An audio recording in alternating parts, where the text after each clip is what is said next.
ஒன்றிரண்டு சிறு நிகழ்ச்சிகள் அவருடைய அருளின் பிரபாவத்தை பார்ப்போம்.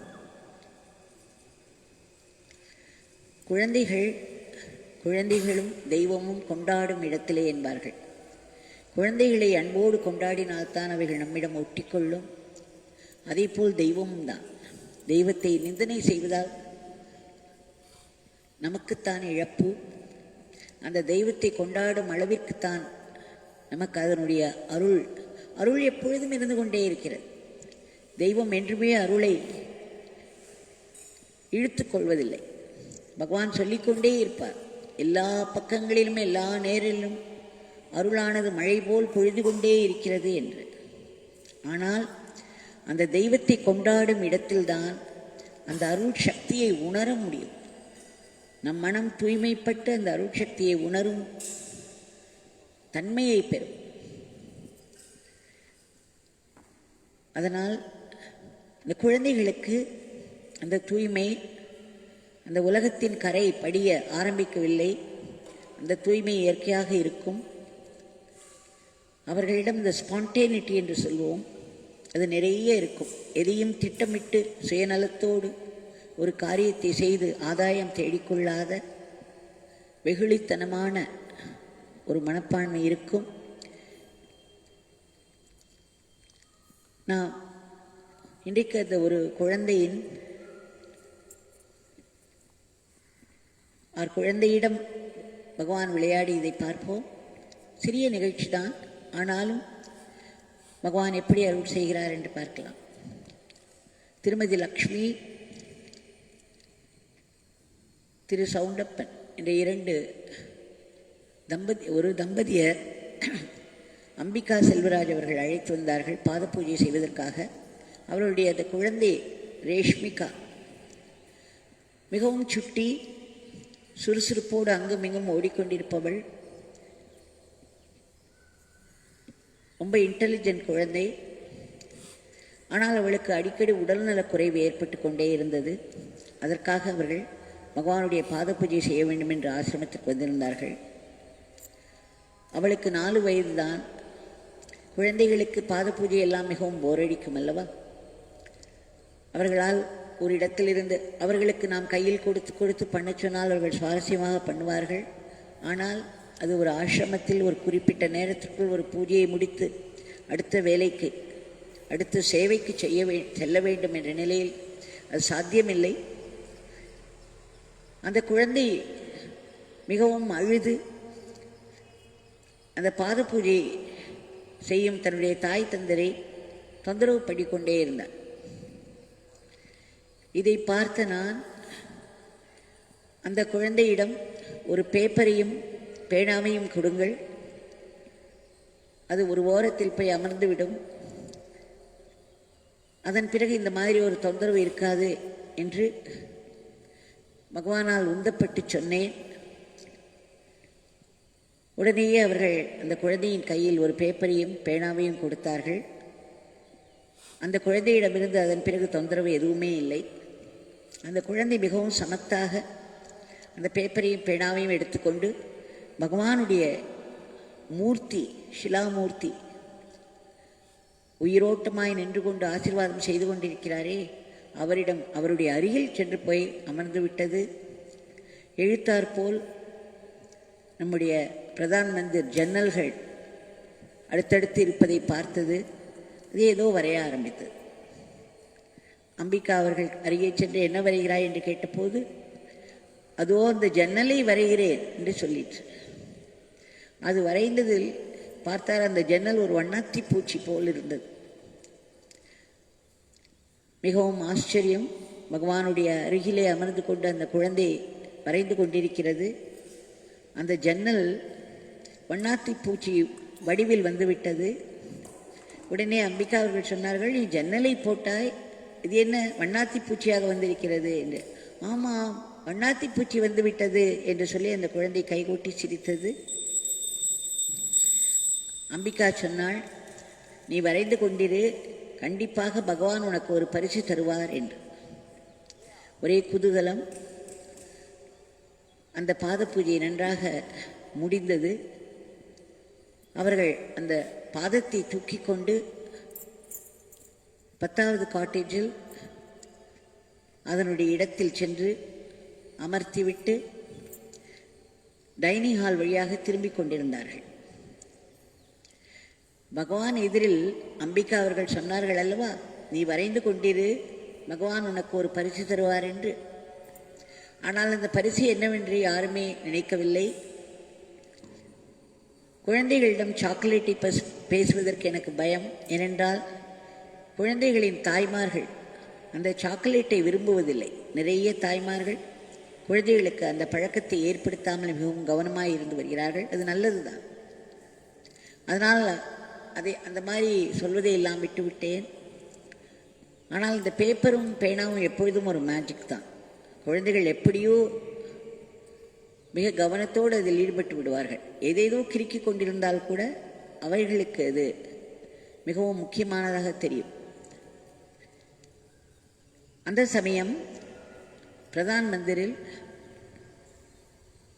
பகவானுடைய பெண் பீனாவின் மகன் மனிஷ் ஒரு மயிலிறகையை எடுத்து வந்து என்னிடம் காண்பித்தான். அம்மா, வழியில் கிடந்தது பாருங்கள், எத்தனை அழகாக இருக்கிறது என்று. எனக்கு உடனே இந்த குழந்தையின் ஞாபகம் வந்தது. நான் சொன்னேன், இதை கொண்டு போய் அந்த குழந்தை எங்கே இருக்கிறது என்று பார்த்து, இது பகவானுடைய கிஃப்ட் என்று சொல்லி இதை கொடுத்து விடு என்று. அம்பிகா சொன்னது எனக்கு தெரியாது. நானாக சொன்னேன். அந்த குழந்தை பேப்பர் கொடுத்தவுடன் நகர்ந்து போய் மிகவும் சமத்தாக உட்கார்ந்து கொண்டு கடைசி வரை தொந்தரவு செய்யாமல் இருந்தது. அதற்கு ஏதாவது கொடுக்க வேண்டும் என்ற பகவானுடைய உந்துதல். இங்கு நடப்பது ஒன்றொன்றும் பகவானுடைய உந்துதலினால் நடக்கிறது. அவர்தான் எல்லாவற்றையும் ஏற்பாடு செய்து கொண்டே இருக்கிறார். நிமிடத்திற்கு நிமிடம் ஒவ்வொன்றையும் அவர் ஏற்பாடு செய்து கொண்டிருக்கிறார். நன்றாக நடந்தால் அவர் வைத்துக் கொள்வார், நன்றாக இல்லை என்றால் அவர் வெளியேற்றியும் விடுவார். அந்த உந்துதல் உடனே அந்த மனிஷை நான் அனுப்பினேன். அவர்கள் அந்த டைனிங் ஹால் எதிரே வந்து கொண்டிருக்கும் பொழுது இவர் சென்று பேபி பேபி என்று கூப்பிட்டு, இங்கே பார், நம்முடைய பகவான் உனக்கு ஒரு கிஃப்ட் கொடுத்திருக்கிறார், அம்மா இதை கொடுக்க சொன்னார்கள் என்று சொன்னவுடன் அந்த குழந்தை முகத்தில் தெரிந்த ஒரு ஆனந்தம். அம்பிகா அதை பற்றி சொல்கிறார். அந்த பேரானந்த பிரம்மானந்தத்தை பார்த்தோம் நாங்கள். ஏதோ வாய்விட்டு நான் சொன்னேன், பகவான் உனக்கு பரிசு தருவார் என்று.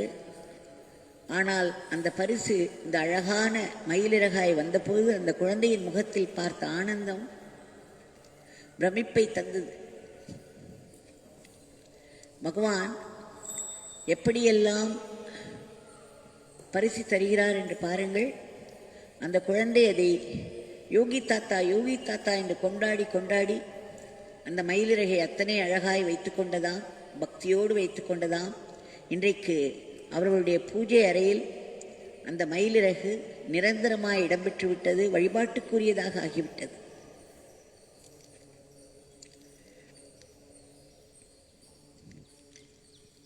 பகவான் நமக்கு எந்த மாதிரியான ஒரு பரிசு தருவார், யார் மூலம் தருவார் என்பதெல்லாம் முக்கியமில்லை.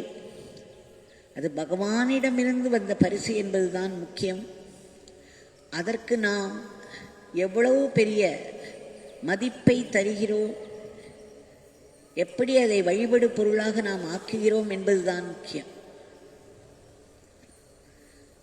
அதில் இருக்கும் ஆழம்தான் முக்கியம்.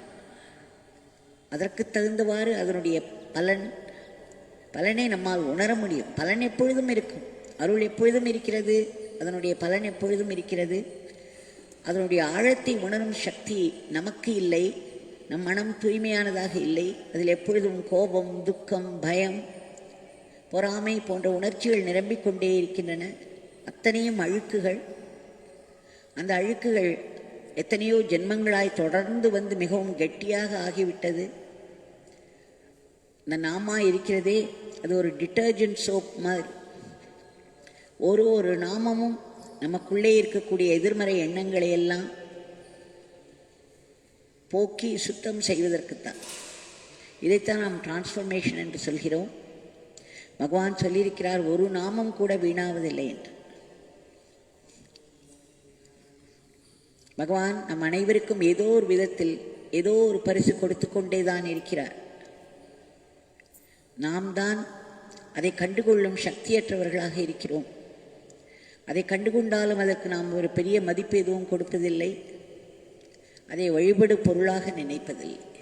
அதனால் அதனிடமிருந்து பெரும் பலனானது முற்றிலும் நம்மை அடைவதில்லை. இன்னொரு நிகழ்ச்சி, ஆடுதுறை கோவிந்தபுரத்திலிருந்து 1 கிலோமீட்டர் தொலைவில் உள்ள இந்த கிராமத்தில் பன்னீர்செல்வம் என்பவர் பன்றிமலை சுவாமிகளை குருவாக வழிபட்டு வந்தார். அவருக்கு ஒரு நாள் திருவண்ணாமலை சென்று யோகிராம் சுரத்குமார் பகவானை பார்க்க வேண்டும் என்ற உந்துதல் ஏற்பட்டது. குருவினுடைய ஆக்ஞை. அதன் பிறகு அவர் நிறைய சந்நிதி தெருவில் வர ஆரம்பித்தார். பகவானுடைய நாமம் அவரை ஆட்கொண்டது, யோகிராம் சுரத்குமார் என்ற நாமம். அவர் ஒருமுறை பகவானோடு இருக்கும் பொழுது அவருடைய படம் தனக்கு வேண்டும் என்ற ஒரு பெரிய ஆவல் ஏற்பட்டது. பகவான் அவரை விட்ட பின்பு இவர் போகாமல் நின்று கொண்டு பகவானுடைய ஃபோட்டோ வேண்டும் என்று அவரை கேட்டார். பன்னீர்செல்வம் எழுதியிருக்கிறார், பகவான் ஒரு அறை விட்டார் என்று.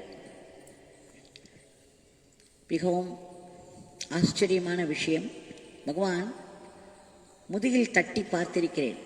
அவர் தட்டுவதெல்லாம் நிஜமாகவே பெரிய பெரிய அடியாகத்தான் விழும். ஆனால் அந்த அடியில் நம்மிடம் இருக்கும் வேண்டாத எண்ணங்கள் எத்தனையோ உதிர்ந்து விடும். பகவானிடமிருந்து நாம் அடி வாங்குவதற்கு மிகவும் கொடுத்து வைத்திருக்க வேண்டும். ஒரு மரத்தை உலுக்கினால் காய்ந்து போன இலைகள் வேண்டாமல் ஆங்காங்கே சொருகி கொண்டிருப்ப எல்லாம் விழுந்துவிடும் அல்லவா?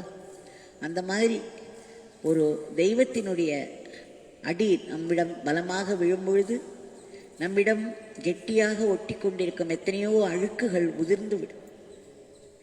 அது அருள் அடி. இவர் உடனே சற்று கலங்கி போனாலும் அடுத்து என்ன செய்வது என்று தெரியாமல், அதே சமயம் சுவாமி என்ன செய்கிறாரோ செய்யட்டும் என்று நின்று கொண்டே இருந்தார். பகவானுடைய முகம் உடனே மாறியது. அவர் முகத்தில் ஒரு பரிவு ஏற்பட்டது.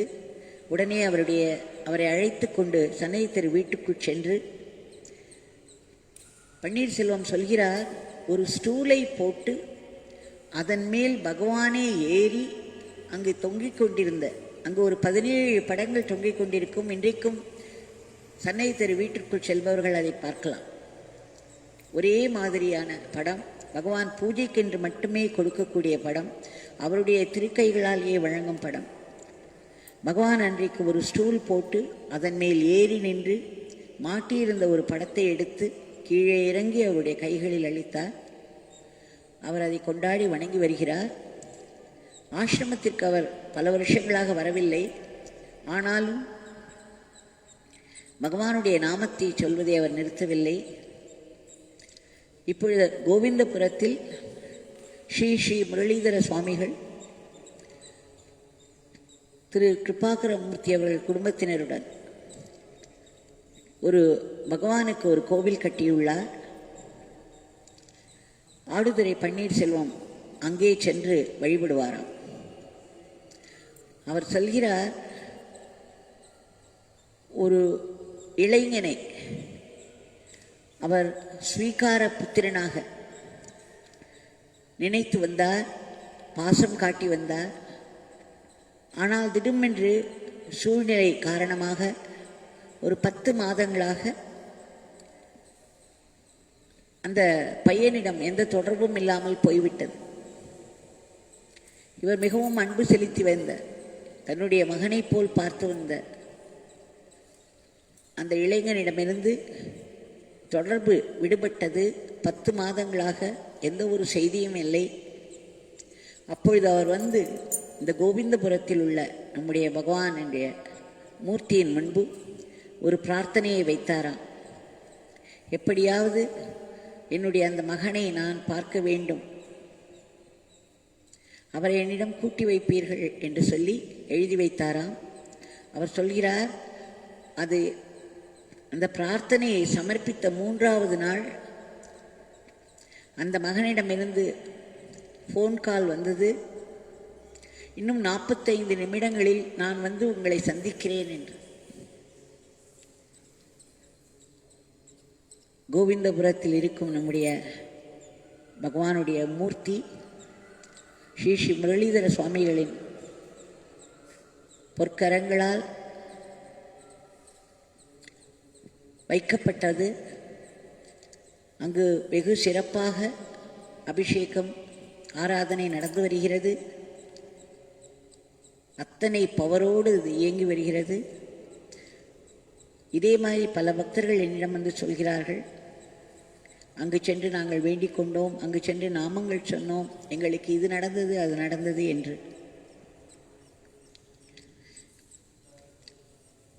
பகவானுடைய மூர்த்தியின் முன்பு நாம் எந்த பிரார்த்தனை வைத்தாலும் அவருடைய நாமத்தை நாம் சொல்லி சொல்லி வேண்டிக் கொண்டே இருந்தால் நமக்கு காரிய சித்தி ஏற்படுகிறது. பகவானுடைய மூர்த்தி மிகவும் அருளோடு இயங்கி வருவதை பார்க்கிறோம். அந்த பகவான் இதோ நம் கண்முன்னே இங்கு நம்முடைய ஆசிரமத்தில் நின்று கொண்டிருக்கிறார். கைகளை உயரே தூக்கி ஆசீர்வதித்துக் கொண்டே இருக்கிறார். ஆசிரமத்தில் நுழையும் அன்பர்கள் ஒருவர் கூட வெறும் கையோடு திரும்புவதில்லை. என் கையை நான் உயரே தூக்கி நிறைய ஆசீர்வாதத்தை கொடுத்து கொண்டே இருக்கிறேன், நீங்கள் வெறும் கையோடு திரும்ப வேண்டாம் என்று அதை நிரப்பி அவருடைய ஆசீர்வாதத்தால் நிரப்பி கொடுக்கிறார். அவருடைய நாமம் என்னும் ஒரு பெரிய பரிசை நமக்கு தந்திருக்கிறார். அதை நாம் வழிபட்டு அதனுடைய பூரண பலனை பெறுவதற்கு முயற்சிக்க வேண்டும். பகவானிடம் மட்டுமே நாம் வேண்டிக் கொள்ள முடியும். திரும்ப திரும்ப தங்கள் நாமத்தை விடாது நாங்கள் சொல்வதற்கும், தங்கள் கைகளில் மட்டுமே நல்ல சிறந்த கருவியாக அவரவர்கள் வாழ்க்கையை